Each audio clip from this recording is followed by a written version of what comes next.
নমস্কাৰ ষ্টুডিঅ'ত মই প্ৰিয়ংকা কিছু সময়ৰ পিছতে দিল্লী পাবহি ভাৰতীয় সেনা প্ৰধান বিপিন ৰাৱতৰ নচৰদে তামিলনাডুৰ পৰা বিশেষ বিমানেৰে দিল্লীলৈ অনা হৈছে বুধবাৰে শোকাবহ হেলিকপ্টাৰ দুৰ্ঘটনাত নিহত হোৱা জেনেৰেল বিপিন ৰাৱতৰ নিথৰদে তেওঁৰ লগতে অনা হৈছে পত্নী মধুলিকা আৰু তেওঁৰ 11 জন বীৰ সন্তানৰ নচৰদে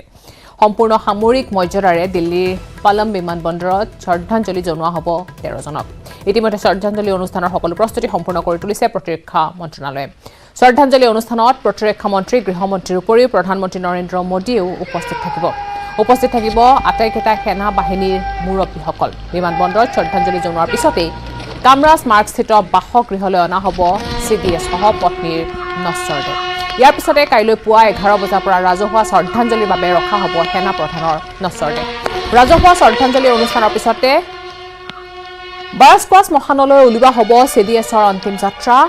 বাৰস্কোৱা শ্মশানতে সম্পন্ন হ'ব দেশৰ প্ৰথমগৰাকী সেনা প্ৰধানৰ অন্ত্যেষ্টিক্ৰিয়া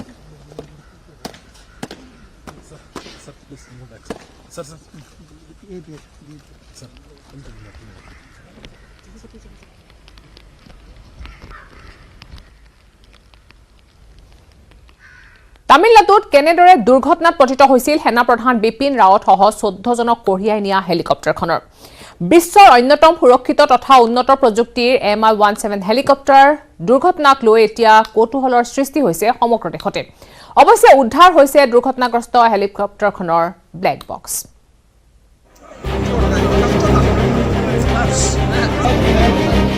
কেনেকৈ মৃত্যু হল প্ৰতিৰক্ষা মুৰব্বী বিপিন ৰাৱত আৰু আন কেইজনৰ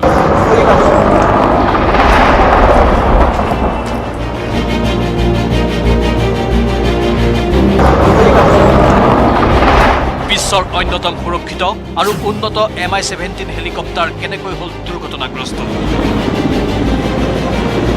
সকলো ৰহস্য ভেদ হ'ব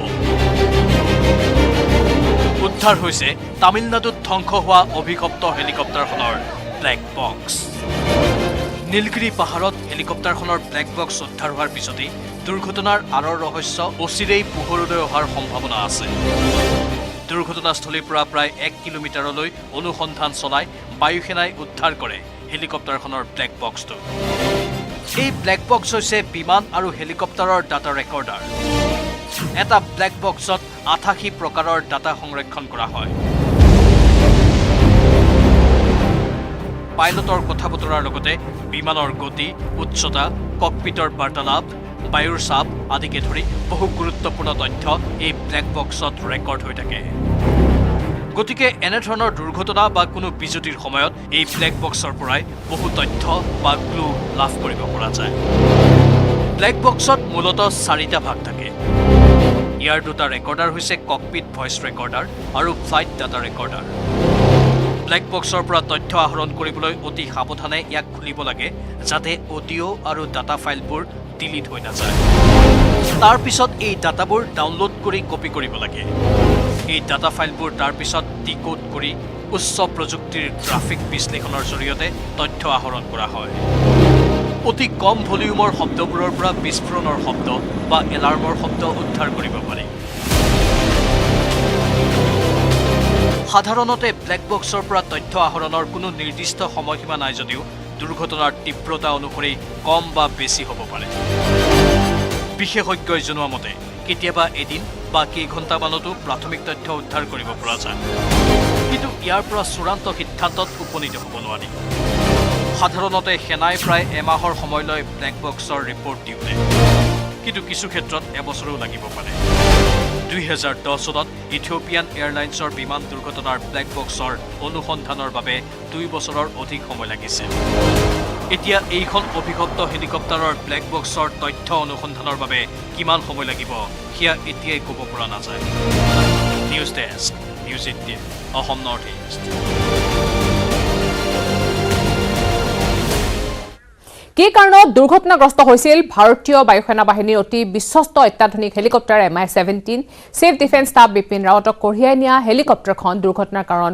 বিশ্লেষণ কৰিছে বায়ুসেনাৰ এজন প্ৰাক্তন নিৰাপত্তা বিশেষজ্ঞই তেওঁৰ মতে বহুকেইটা কাৰণ থাকিব পাৰে এই দুৰ্ঘটনাত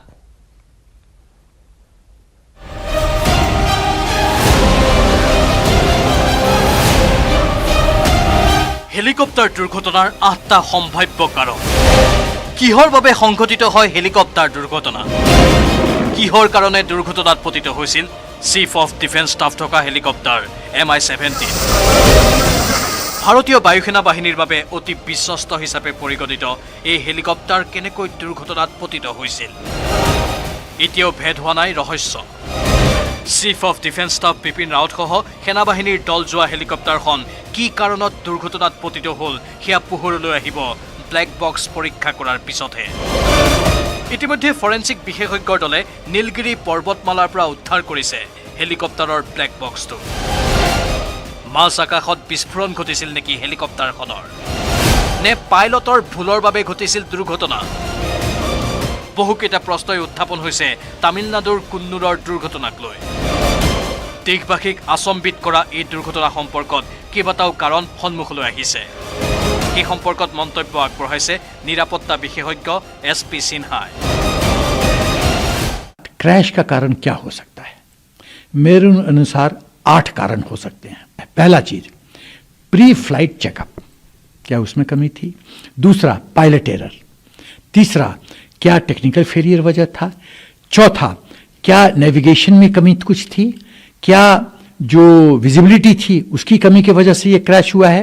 चौथा क्लाउड इफेक्ट क्या हेलीकॉप्टर क्लाउड के बीच में घुस गया था जिससे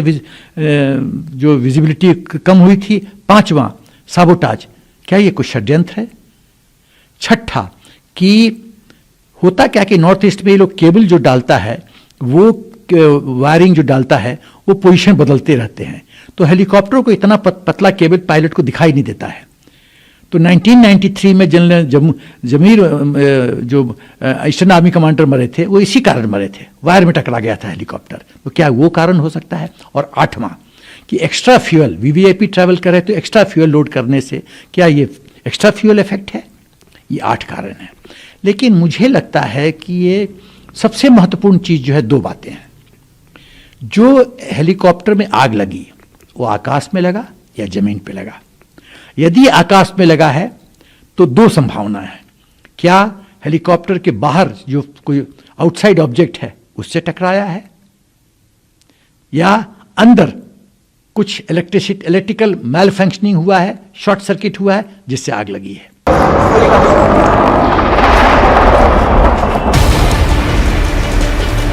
কিন্তু এতিয়াও পোহৰলৈ অহা নাই সমগ্ৰ ঘটনা